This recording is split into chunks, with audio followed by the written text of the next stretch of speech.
Bonjour à toutes et à tous et merci de nous rejoindre pour cette nouvelle édition de votre journal de 15 heures. Voici les titres qui vous seront développés.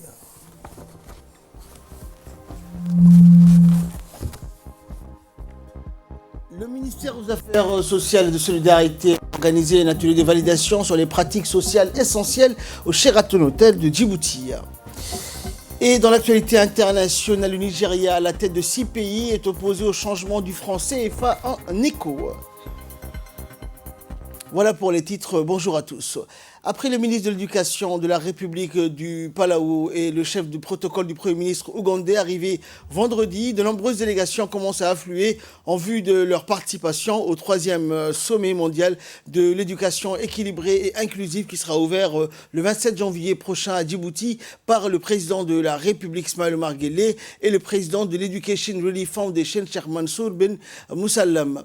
Et aujourd'hui, ce sont le ministre yéménite de l'enseignement supérieur, celui de l'éducation du Sri Lanka, leurs délégations respectives donc, ainsi que plusieurs journalistes de la presse internationale qui ont foulé le sol djiboutien. C'est demain donc, dimanche, que l'ensemble des délégations attendues pour cet événement international de Djibouti, les services de protocole d'État ainsi que les membres du comité d'organisation sont à pied d'œuvre pour accueillir comme il se doit l'ensemble des hôtes à l'aéroport de Djibouti ainsi que donc pour les diriger directement vers les hôtels qui leur ont été réservés.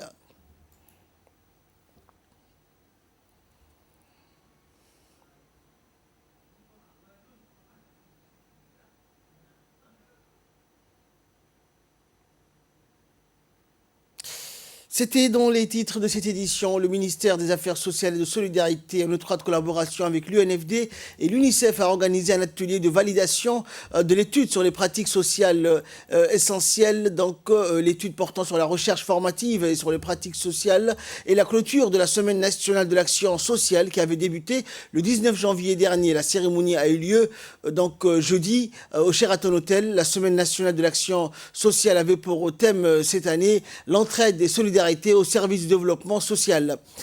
Cette étude des pratiques sociales essentielles a pour objectif d'apporter des changements de comportement au sein de la communauté, à prendre conscience des risques liés aux maladies, au manque d'hygiène et la mauvaise alimentation. Cet atelier a été l'occasion de valider les résultats et les recommandations des experts afin de renforcer les programmes du ministère des Affaires sociales et de solidarité. Les travaux ont rassemblé, outre la ministre, donc la représentante de l'UNICEF, la coordinatrice du système des Nations Unies, la secrétaire générale de l'UNFD, Fatouma Moussa, et les cadres du département des Affaires sociales ainsi que la société civile. Écoutons à présent la représentante de l'UNICEF et la secrétaire générale de l'UNFD qui ont tour à tour pris la parole lors de l'atelier de validation portant sur la recherche formative sur les pratiques sociales essentielles. Il y a peu d'évidence pour expliquer pourquoi les gens font ce qu'ils font.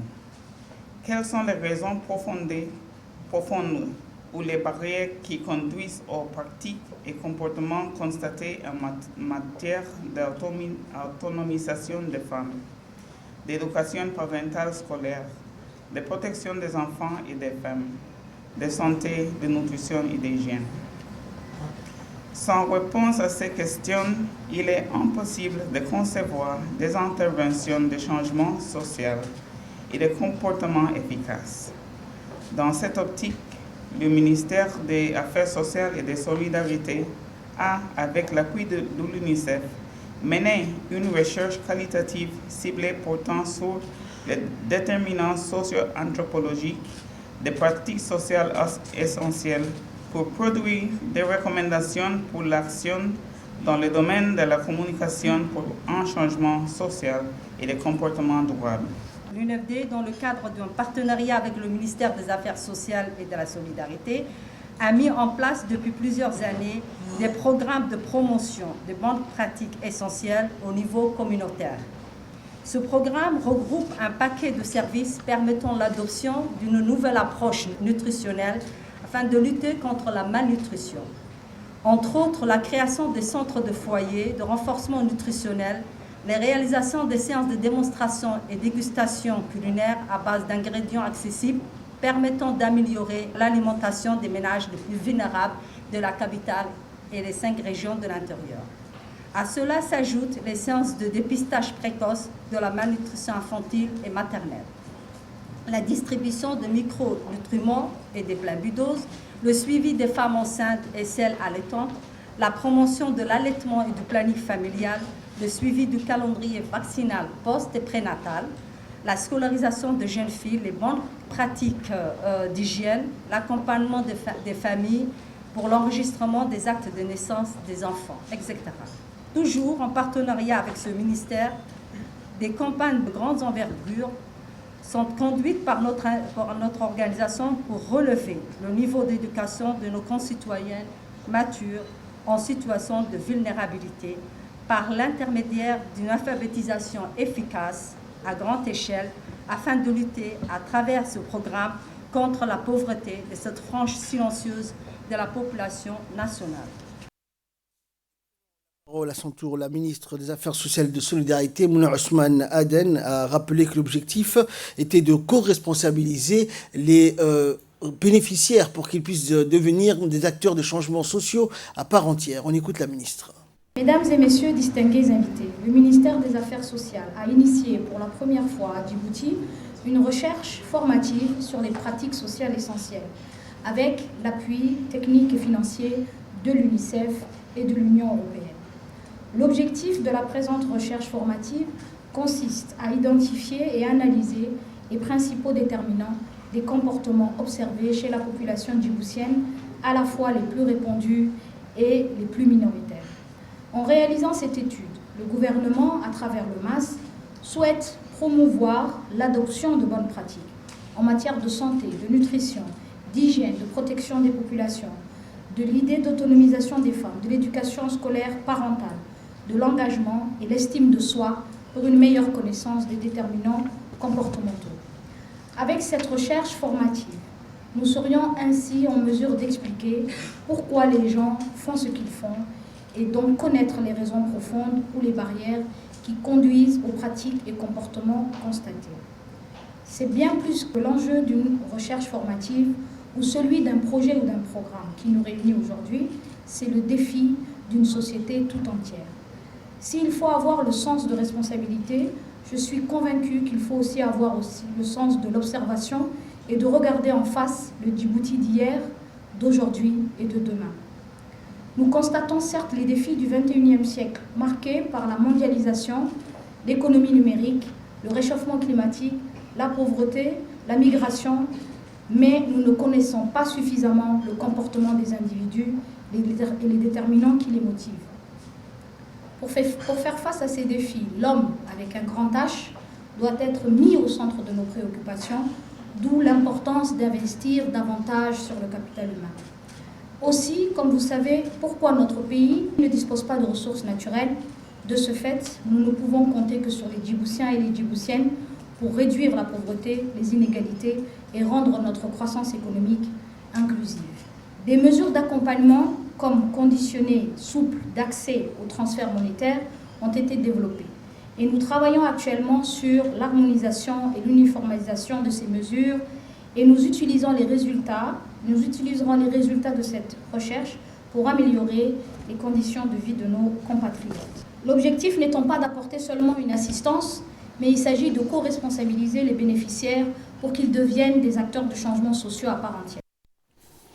Également dans l'actualité, le chef d'état-major général des armées, le général de corps d'armée Zakaria Cheikh Ibrahim, a lancé ce matin au camp Manjotin les travaux d'installation du nouveau réseau téléphonique numérique des forces armées djiboutiennes. ont participé donc à cette cérémonie le lancement du chef d'état-major de la défense, le général de brigade Tahir Ali Mohamed, ainsi que les officiers supérieurs du haut commandement militaire des FAD. Accueilli à son arrivée par le colonel Mohamed Waïs Habani, major de la garnison, et le capitaine Siad Abdullahi Hussein, commandant les transmissions, le SEMGA a d'abord effectué la revue des troupes.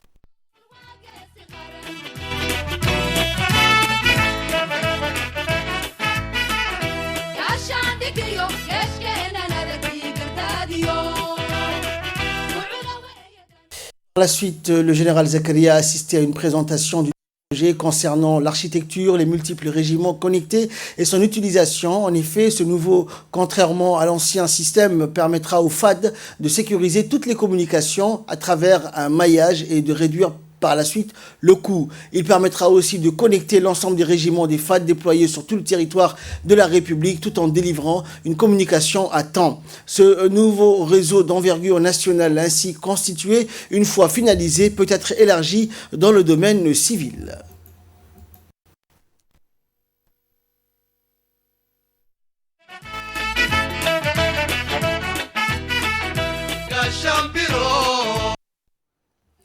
Et imprégné de cet exposé, le général Zakaria Cheikh Ibrahim a ensuite pu constater de visu les équipements acquis pour réaliser ce réseau. L'ensemble des matériels constituant ce réseau de dernière technologie a été acheté par la société française Alcatel, numéro 1 de la téléphonie en France.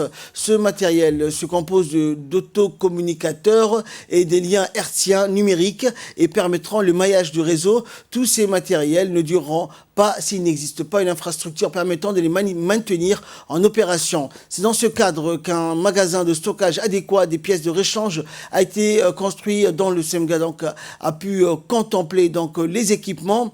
La cérémonie de lancement des travaux du nouveau réseau téléphonique numérique des forces armées djiboutiennes s'est clôturée par un buffet offert par le commandement militaire dans une ambiance sereine et bon enfant.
L'agence japonaise de coopération internationale, la JICA, a organisé une rencontre consacrée à la présentation du rapport des activités finales des volontaires de la JICA aujourd'hui à l'hôtel Acacia. Cette rencontre présidée par le représentant résident de la JICA à Djibouti a vu la participation des chargés d'affaires de l'ambassade du Japon à Djibouti, du président de l'association de JICA Djibouti, Tabarak Mohamed, ainsi que des responsables distingués. Les volontaires ont tous exposé leur rapport d'activité intermédiaire. Ils sont parmi les 14 volontaires qui travaillent actuellement à Djibouti ville, à Arta et à Dikil. Il couvre également des différentes activités dans les domaines de l'éducation, de la formation professionnelle et l'appui donc aux réfugiés, la santé, la promotion des activités sportives. L'objectif du programme des volontaires de la JICA est de contribuer au développement du pays, d'affectation, renforcer également l'amitié et enfin cultiver les perspectives mondiales des volontaires. Le représentant de JICA, Togawa Toru, a rappelé que le nombre total cumulé des volontaires actuellement à Djibouti depuis l'année 2000 atteint les 144. Premièrement, de contribuer au développement socio-économique du pays d'affectation. Deuxièmement, renforcer l'amitié de la coopération mutuelle entre les deux pays. Troisièmement, de cultiver les perspectives mondiales et des volontaires eux-mêmes et de mettre à profit de leur expérience de volontariat à la société japonaise et à la société internationale. Santé à présent, des opérations thoraciques à l'aide d'imagerie vidéo ont été pratiquées sur des patients djiboutiens à l'hôpital régional d'Arta sous la tutelle de la CNSS. Ces opérations ont été réalisées par des chirurgiens et des professeurs agrégés espagnols et marocains, en l'occurrence Dr Diago González et le Dr Souhail Boubia et Dr Hicham Al-Attar ces 3 derniers jours. Il est à noter que le Dr Diago González est l'inventeur de cette méthode chirurgicale qui consiste c'est grâce à une technique innovatrice qui consiste à une chirurgie minutieuse, mini-invasive également, sans ouvrir la cage thoracique, l'on perfore le corps en effectuant un seul orifice pour traiter des maladies qui touchent entre autres le poumon, telles que le kyste ou encore les tumeurs. Et sans pratiquer de larges incisions, cette technique permet de réduire les risques opératoires pour le patient puisque les instruments et la caméra sont introduits à travers l'orifice et les petites incisions. La caméra sert également à visualiser le champ opératoire afin de guider l'intervention du chirurgien. De plus, ces systèmes requièrent un ensemble de marqueurs fixés sur les vertèbres afin de recaler un modèle 3D, la séquence d'images acquise par une caméra endoscopique insérée dans le thorax du patient à travers une petite incision. Cette opération minutieuse se pratique à l'aide de laser et pour faciliter donc le recouvrement du malade. Cette technique de pointe a été pratiquée sur les malades tels que Mokhtar Mohamed Ibrahim, âgé de 18 ans, par l'inventeur de cette technique, en l'occurrence Dr Diallo Gonzalez, consistant à l'ablation de la zone du thorax infectée à l'aide d'un laser. Comme nous l'explique ici le docteur Ilias, ces opérations se poursuivront jusqu'à mardi. Écoutons également les réactions donc, et les sentiments des docteurs présents. Parce que j'ai une histoire avec la Djibouti. Au fait, le docteur Elias, qui est chirurgien ici, était chez nous au Maroc. C'est un grand ami, on a fait toutes nos études médicales ensemble. C'est quelqu'un qui est très stimulé pour avancer au niveau des nouvelles technologies et des nouvelles techniques chirurgicales. Et de ce fait, Djibouti est comme aussi mon deuxième pays. À l'hôpital d'Arta, on a trouvé tous les moyens techniques pour faire ça, grâce à l'équipement que vous avez de haute technologie, avec la vidéo qui est là, la colonne qui est là, le matériel qui est là. Et je pense que dorénavant, dans cet hôpital, ces interventions seront faites également par d'autres chirurgiens djiboutiens, vu le matériel que vous avez. Bien sûr, je compte bien revenir en Djibouti. Ce n'est que la première fois qu'on est venu, et je pense avec mon ami Hicham qui est anatomopathologiste et monsieur Elias d'ici de Djibouti et le docteur Diego Rivas qui est expert d'Espagne, qu'on compte déjà, on a presque mis les dates pour revenir ici en Djibouti. Le conseil régional d'Ali Sabi, en partenariat avec le secrétariat d'État à la jeunesse et au sport et la préfecture de la région, la fédération djiboutienne de pétanque a lancé hier la 3e édition trophée de pétanque nommé House Damer. Au total, 32 équipes se sont inscrites pour le tournoi House Damer, dont 14 équipes d'Ali Sabi et 18 venues des différentes communes de la ville de Djibouti. Trophée House Damer, tournoi de pétanque en l'honneur à cette plante très prisée pour son goût menthe au thé et son apport thérapeutique au niveau des reins, très connu notamment dans la région d'Ali Sabi. Le coup d'envoi de ce tournoi à pétanque a été donné par le président du conseil régional Amar Ahmed Ouaïs, en présence des parlementaires de la région, du chef du corps de l'armée BIAS, le colonel Abdelwasser Ben Mohamed, et du directeur général de la Société des chemins de fer, Mahmoud Roblé Dabarra. La cérémonie du trophée du tournoi pétanque House Damer, donc, s'est déroulée devant le siège du conseil régional hier après-midi. La cérémonie de récompense s'est tenue en présence du ministre de la Santé, Mohamed Ouarsama Diriye, du président du conseil régional et du président de la fédération djiboutienne de pétanque et représentant du secrétariat d'État à la jeunesse et au sport. Rappelons que le trophée House Damer, tournoi de pétanque en honneur à cette plante très prisée pour son goût menthe au thé et son apport thérapeutique au niveau des reins, très connu notamment dans la région Assadjoug, a été initié par le président du conseil régional en 2014. A noter que les meilleures équipes du tournoi pétanque ont reçu des récompenses et des trophées de leur choix lors de la cérémonie de clôture. Dans le cadre de la mise en œuvre du projet de renforcement des moyens de subsistance et de réduction de la vulnérabilité des communautés pastorales en République de Djibouti, il a été procédé hier à la remise de 15 congélateurs solaires aux femmes de la localité d'Obok, située à 55 km du chef-lieu de la région. Cette action est le fruit de la coopération entre le gouvernement djiboutien et la Banque islamique de développement, la BID, et intervenant dans le village de Khorangar. Cette remise de congélateurs solaires s'inscrit dans le cadre de la création d'activités génératrices de revenus dans sa composante développement communautaire et de renforcement des capacités des populations bénéficiaires, en particulier les femmes. L'exploitation de ces congélateurs solaires va permettre la conservation des produits pêchés et faciliter également la commercialisation des captures de poissons des membres de la coopérative des pêcheurs de Khorangar. Également, des machines à coudre ont été remises aux femmes de cette localité en présence des responsables de la région et de la localité.